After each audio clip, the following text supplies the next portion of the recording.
আধিপত্যবাদী শকুরেরা দেশের মানচিত্র খুবড়ে খাওয়ার চেষ্টা করছে, বললেন রিজভী। বাচ্চা হয় মাফ করেছি, পাগলামি করলে মাফ নয়, এনসিপিকে বিএনপি নেতা। এদিকে রাষ্ট্রপতির ছবি থাকা না থাকা নিয়ে ব্যস্ত সরকার, বললেন রুমিন ফারহানা। এদিকে ডাকসু নির্বাচনে সেই তরুণীর সম্মানে গুরুত্বপূর্ণ পদ ছেড়ে দিলেন ছাত্রদল। এবং সর্বশেষ জানাবো, জামায়াতের সঙ্গে নির্বাচনী জোট বাঁধতে পারে যেসব ইসলামী দল। শুনছিলেন সংবাদ শিরোনাম, এবারে বিস্তারিত। আধিপত্যবাদী শকুরেরা দেশের মানচিত্র খুবড়ে খাওয়ার চেষ্টা করছে, বললেন রিজভী। সাম্রাজ্যবাদী শক্তি আধিপত্যবাদী শকুরেরা এই দেশের মানচিত্রকে খুবড়ে খাওয়ার চেষ্টা করছে বলে মন্তব্য করেছেন বিএনপির জ্যেষ্ঠ যুগ্ম মহাসচিব রুহুল কবির রিজভী। রিজভী বলেন, বাকশালের অন্ধকার অঞ্চল থেকে আলোকিত বহুদলীয় গণতন্ত্রপূর্ণ প্রতিষ্ঠা ও সংবাদপত্রের স্বাধীনতা নিশ্চিত করেছিলেন শহীদ রাষ্ট্রপতি জিয়া রহমান। জাতীয় আন্তর্জাতিক চক্রান্তে 1981 সালে 30 মে চট্টগ্রাম সার্কিট হাউসে তাকে নির্মমভাবে হত্যা করা হয়। এতে অল্প সময়ে তিনি মানুষকে দিয়েছিলেন নিরাপত্তা, স্বস্তি ও বেঁচে থাকার নিশ্চয়তা, কিন্তু তা চক্রান্তকারীরা সহ্য করতে পারেনি, তাই তাকে হত্যা করা হয়। তিনি আরও বলেন, এই দেশকে আবারও ষড়যন্ত্রের অন্ধগলিতে ঠেলে দেওয়া হয়েছে। 16 বছর ধরে 75 সালে পতিত ফাঁসিবাদ নতুন রূপে ক্ষমতাসীন হয়েছে। দেশ শাসন করেছে দুঃশাসন, গুপ্ত হত্যা, বিরোধী রাজনীতিকে ধ্বংসের চেষ্টা, সংবাদপত্রকে পদদলিত করা আর ভিন্ন মতের রাজনীতিকে দমনের মাধ্যমে। রিজভী দাবি করেন, ছাত্র জনতার আন্দোলনের ধারাবাহিকতায় বিএনপির ভারপ্রাপ্ত চেয়ারম্যান তারেক রহমান আন্দোলনকে সুসংগঠিত করেছেন, তবে গণতন্ত্র এখনো পুনরুত্থান হয়নি। এর জন্য আরো কঠিন পথ অতিক্রম করতে হতে পারে। তিনি বলেন, আমাদের এখনো কাজ শেষ হয়ে যায়নি, গণতন্ত্র এখনো পুনরুত্থান হয়নি। আমাদের সেই গণতন্ত্রকে পুনরুত্থানের জন্য আমাদেরকে হয়তো আরো বিপদ সংকুল পথ অতিক্রম করতে হবে। এই কারণে আমাদের দলের সকল পর্যায়ের নেতাকর্মী এবং জাতীয়তাবাদী শক্তি প্রস্তুত। আমাদের অবাধ সুষ্ঠু নির্বাচন এখনো নিশ্চিত হয়নি। আমরা নানা ধরনের চক্রান্তের কথা শুনি, নানা ধরনের মাস্টার প্ল্যানের কথা শুনি। বাচ্চা হয় মাফ করেছি, পাগলামি করলে মাফ নয়, এনসিপিকে বিএনপি নেতা।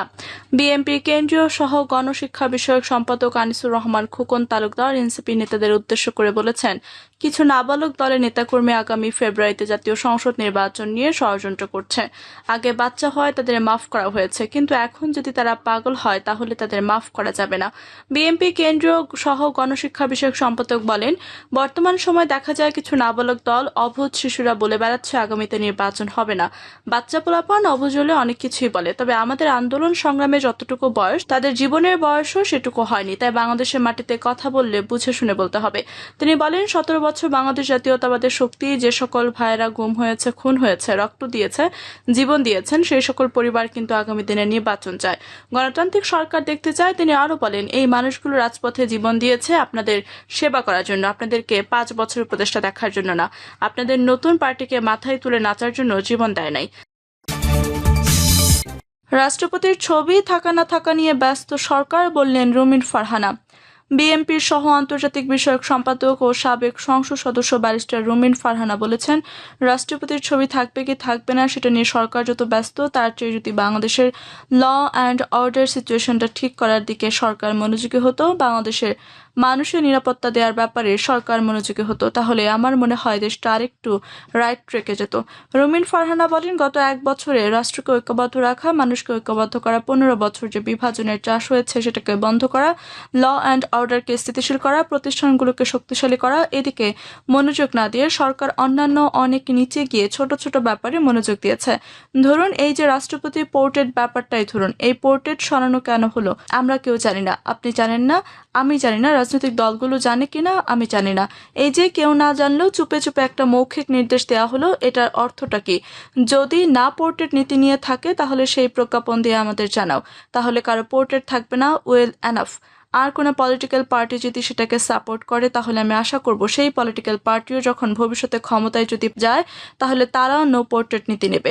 ডেফিনেটলি আমরা সেটা আশা করব। তিনি বলেন, আমরা এখন পিসমিল বেসিসে কাজ করছি, মানে যেটা সামনে আসছে ওটা নিয়ে কাজ করছি, কিন্তু সরকারের আসল যে গুরু দায়িত্বটা ছিল 5 আগস্ট 2024 সাল থেকে আজকে 25 সালের আগস্ট মাস অলমোস্ট শেষ হতে যাচ্ছে, এখন পর্যন্ত সেই আসল জায়গাগুলোতে আমরা হাত দিতে দেখলাম না।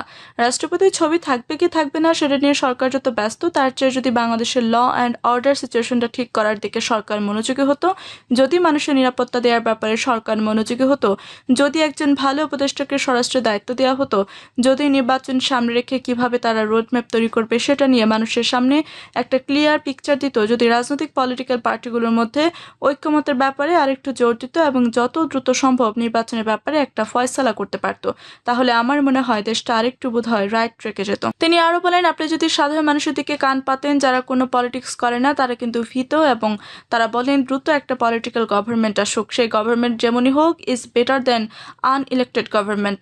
আমরা তো দেখলাম রাজনৈতিক নেতাদের শাসনও 53 বছর দেখলাম, আবার আমরা অরাজনৈতিক বিশ্ববিখ্যাত অতি উচ্চশিক্ষিত মানুষের শাসনও এই 1 বছরে দেখলাম। মানুষ তো তার কম্পেয়ার নিজেরা নিজেদেরটা করতে পারে। রুমিন ফারহানা বলেন, নির্বাচন ফেব্রুয়ারিতে হবে কিনা এটা নিয়ে সন্দেহ পোষণ করার অনেক কারণ আছে।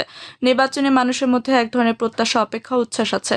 বাংলাদেশের মানুষ 17 বছর কোনো ভোট দিতে পারেনি, এত বছর পর একটা নির্বাচন হবে, সেটার যে একটা আমেজ চারপাশে থাকার কথা, আমরা কিন্তু সেই আমেজ এখনো লক্ষ্য করছি না।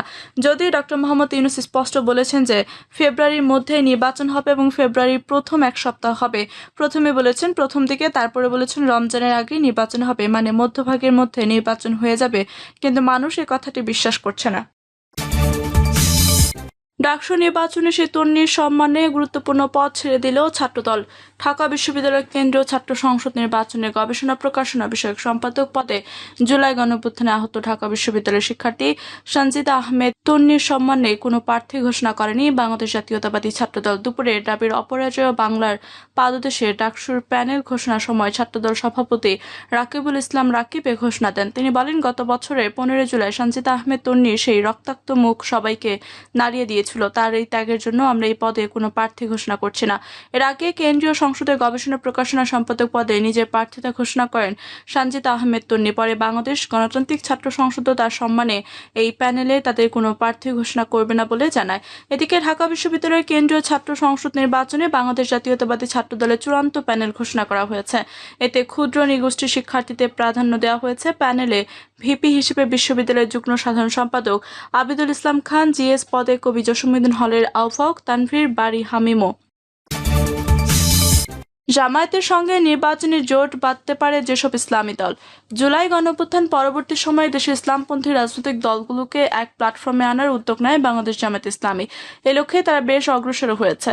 তবে সম্প্রতি ইসলামী দলগুলোর সঙ্গে বিএনপি জোট হচ্ছে এমন গুঞ্জনে রাজনৈতিক মহলে নতুন জল্পনার সৃষ্টি হয়েছে। বিশ্লেষকরা বলছেন, আগামী নির্বাচনকে কেন্দ্র করে রাজনৈতিক দলগুলো শক্তি বাড়ানোর জন্য ছোট ছোট দলগুলোকে কাছে টানার চেষ্টা করছে। বিভিন্ন বিষয় নিয়ে আগে 2 মিনিটে অবস্থান করলেও 24 গণঅভ্যুত্থান পরবর্তী সময়ে ইসলামী দলগুলোর মধ্যে এক ধরনের ঐক্যের সুর দেখা যাচ্ছে। আর এই কর্মকাণ্ডের অগ্রভাগে রয়েছে জামায়াত ইসলামী। বিশেষজ্ঞরা মনে করেন, বিএনপিকে পাশ কাটিয়ে তারা একটি বৃহত্তর শক্তি গড়ে তোলার চেষ্টা করছে। ইতিমধ্যে জামায়াতের ইসলামী ধর্মভিত্তিক দলগুলোকে এক প্ল্যাটফর্মে আনার জন্য ইসলামী শাসনতন্ত্র আন্দোলন, বাংলাদেশ খেলাফত মজলিস, দেশের বিশিষ্ট আলেম সহ বিভিন্ন দলের সঙ্গে কয়েক দফা আলোচনা করেছে। এসব আলোচনায় মূলত ইসলামপন্থী দলগুলোকে ঐক্যবদ্ধভাবে আগামী নির্বাচনে অংশ নেওয়ার বিষয়ে প্রাথমিক সম্মতি হয়েছে। অন্যদিকে ইসলামপন্থী দলগুলোকে নিজেদের জোটে আনতে তৎপরতা চালাচ্ছে বিএনপি। এরই মধ্যে দলের শীর্ষ নেতারা কয়েকটি ইসলামী দল ও সংগঠনের সঙ্গে বৈঠক করেছেন।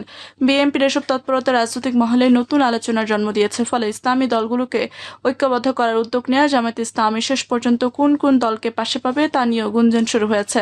সংশ্লিষ্টদের সঙ্গে কথা বলে জানা গেছে, ইসলামী দলগুলোকে নিয়ে একটি বৃহত্তর নির্বাচনী ঐক্য বা সমঝোতা করতে চায় জামায়াত ইসলামী। সেক্ষেত্রে চরমনাই পীরের দল ইসলামী আন্দোলন বাংলাদেশকে অন্তর্ভুক্ত করতে চাইছে তারা। ইতিমধ্যে উভয় দলের মধ্যে কয়েকটি বৈঠকও হয়েছে।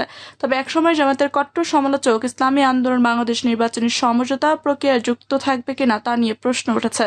কারণ একসময় দলের শীর্ষ নেতারা জামায়াতকে কঠোরভাবে সমালোচনা করেছিলেন। এ বিষয়ে জামায়াত ইসলামী ও ইসলামী আন্দোলন বাংলাদেশের শীর্ষ নেতাদের দাবি, দেশ, উম্মাহ ও ইসলামের স্বার্থে কোনো সমালোচনা বা প্রতিবন্ধকতা নির্বাচনী সমঝোতাকে ঠেকাতে পারবে না।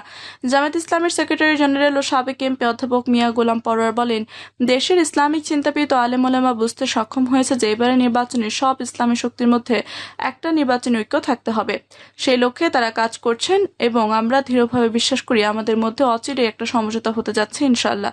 সংশ্লিষ্ট সূত্রের মতে আগামী নির্বাচনকে সামনে রেখে যে নির্বাচনী জোট বা সমঝোতা হতে পারে সেখানে 8টি ইসলামী দল থাকবে। সেগুলো হলো বাংলাদেশ জামায়াত ইসলামী, ইসলামী আন্দোলন বাংলাদেশ, বাংলাদেশ খেলাফত মজলিস, জমিয়তে উলামা ইসলাম বাংলাদেশ, খেলাফত মজলিস, নেজামে ইসলাম পার্টি, ইসলামী ঐক্যজোট ও খেলাফত আন্দোলন। জাহাঙ্গীরনগর বিশ্ববিদ্যালয়ের প্রফেসর দিলারা চৌধুরী বলেন, আগামী নির্বাচনকে কেন্দ্র করে নিজেদের শক্তি ও বলয় বাড়ানোর জন্য রাজনৈতিক দলগুলো তাদের মিত্রদের সঙ্গে প্রতিনিয়ত আলাপ আলোচনা চালিয়ে যাচ্ছে। আগামী জাতীয় সংসদ নির্বাচনের জন্য জামায়াত ইসলামীও গুরুত্বপূর্ণ ভূমিকায় রয়েছে। তারা নির্বাচনে মাঠের শক্তি বাড়াতে গণঅভ্যুত্থানের পর থেকে কাজ করে আসছে। তবে শেষ পর্যন্ত কোন কোন রাজনৈতিক দল কার সঙ্গে যাবে সেটি দেখার জন্য আরও অপেক্ষা করতে হবে। প্রিয় দর্শক, এই ছিল এখনকার মতো সর্বশেষ সংবাদ। আপনি সব সংবাদ পেতে চ্যানেলটি সাবস্ক্রাইব করে পাশে থাকা বেল বাটনটি ক্লিক করে রাখুন। ধন্যবাদ সবাইকে এতক্ষণ সাথে থাকার জন্য।